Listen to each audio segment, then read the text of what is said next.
पता है आपको, इसी साल मई 2025 में फाइनली एनाबेल डॉल को घर से बाहर निकालकर एक पैरानॉर्मल इन्वेस्टिगेटर अपने साथ टूर पे ले जाता है। और सिर्फ कुछ दिनों बाद एक खबर आती है, वो इन्वेस्टिगेटर अपने होटल के रूम में मरा हुआ पाया गया। वो अकेला था, साथ में कोई नहीं था। कैसे मरा कोई नहीं जानता। सिर्फ इतना नहीं, जिस शहर में उस डॉल को टूर पे ले जाया गया, अगले दिन वहां पे एक फेमस बिल्डिंग में खुद से आग लग जाती है। रीजन कोई नहीं जानता। उसी शहर की जेल में पता नहीं कैसे 10 क्रिमिनल्स जेल तोड़कर भाग जाते हैं। लोगों ने क्या बोला जानते हो? इन सबके पीछे उसी श्रापित डॉल का हाथ है। वापस बंद कर दो इसको। इसी बीच सबसे शॉकिंग न्यूज ये थी, एड और लॉरेन की फैमिली ने ये सब कुछ सुनकर अपने फेमस घर और हॉन्टेड म्यूजियम को बेच दिया, अपना पीछा छुड़ा लिया। और ऐसे में अब 4 महीने बाद कॉन्जरिंग सीरीज की लास्ट फिल्म रिलीज हो रही है। हजार भूतिया केसेस सॉल्व करने वाले रिसर्चर्स की लाइफ का वो आखिरी केस जिसने उनका करियर खत्म कर दिया। मेरी मानो तो टिकट बुक करने से पहले एक बार खुद की नजर उतार लेना, हनुमान जी का नाम भी जरूर लेना। हाँ, तो 12 सालों से चली आ रही कॉन्जरिंग सीरीज की last film Conjuring the last rites को पिछली रात ठीक 12 बजे हाउसफुल थिएटर में देख कर आई हूँ मैं। एक खाली सीट नहीं थी। ठीक रात के 3 बज गए थे घर वापस आते आते, और नींद में पूरी रात सिर्फ एनाबेल, नन और कॉन्जरिंग इसके सपने देख रही थी। अब आपकी बारी है। मैं अपना डर आपको ट्रांसफर कर रही हूँ। बेस्ट चीज जानते हो, पहली बार एक कॉन्जरिंग फिल्म को बिना किसी कट जैसे का तैसा रिलीज किया है इंडियन थिएटर्स में।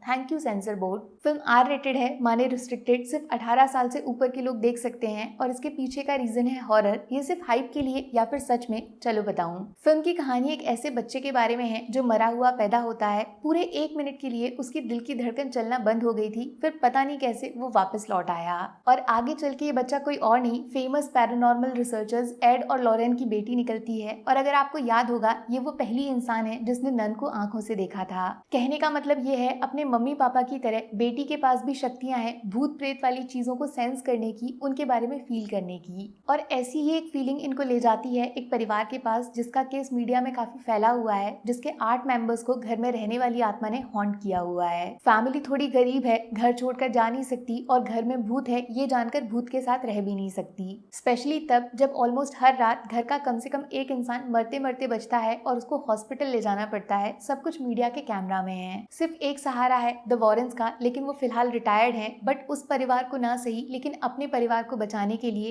इनको उस घर में फाइनली आना ही पड़ता है, जहाँ जाते ही लाइफ का सबसे बड़ा झटका लगता है। इस घर में जो आत्मा है वो एक ऐसा शैतान है जिससे 20 साल पहले एड और लॉरेन का सामना पहले भी हो चुका है। और यकीन करोगे, ये दोनों वहाँ से डर के भाग गए थे। लेकिन अब वो ऑप्शन खत्म है, क्योंकि घर में इनकी बेटी ने रखा है कदम। बचपन में तो उसको खो ही दिया था, लेकिन क्या अब मौत के घर में उसको जिंदा रख पाएंगे? सीधी बात करती हूँ, कॉन्जरिंग 4 या फिर लास्ट राइट्स इस सीरीज की सबसे डरावनी फिल्म बिल्कुल नहीं है। फिल्म का ज्यादा फोकस कहानी सुनाने पे है, आपको डराने पे बिल्कुल नहीं। मोर टॉक लेस एक्शन इसकी कहानी में असली डर है, लेकिन डरावने सीन्स थोड़े कम हैं। इसका मतलब ये नहीं है कि फिल्म में हॉरर नहीं है। लास्ट के 20 मिनट्स वहाँ पे होगा असली एक्शन, जिस वजह से फिल्म को आर रेटेड सर्टिफिकेट मिला है, उसको जस्टिफाई कर देगी फिल्म। वैसे शुरुआत के 1 घंटे में भी कुछ जंप स्केयर्स आएंगे जो आपको थोड़ा सा डराएंगे। गंदी शक्ल के मॉन्स्टर्स को भी झेलना पड़ेगा, जहाँ हॉन्टिंग म्यूजिक और शांत अंधेरा आपका दिल रोक देगा। शायद इस फिल्म का क्लाइमेक्स उतना पावरफुल नहीं है जितना भयानक कॉन्जरिंग सीरीज की लास्ट फिल्म को होना चाहिए, लेकिन फिल्म की एंडिंग इमोशनली परफेक्ट है, फैंस को खुश कर देगी। स्पेशली ये दोनों एक्टर्स, इनके साथ 12 साल वाला कनेक्शन है, इसीलिए फिल्म रियल स्टोरी जैसी ही फील होती है। उनका डर, उनका प्यार, उनका परिवार सब पर्सनल लगता है। लेकिन एक सबसे बड़ी शिकायत मेरी ये है, फिल्म में कॉन्जरिंग यूनिवर्स की बाकी मूवीज को जरा सा भी यूज नहीं किया। एनाबेल को थोड़ा सा दिखाया, लेकिन स्टोरी में नन जैसे कैरेक्टर को इग्नोर कर दिया।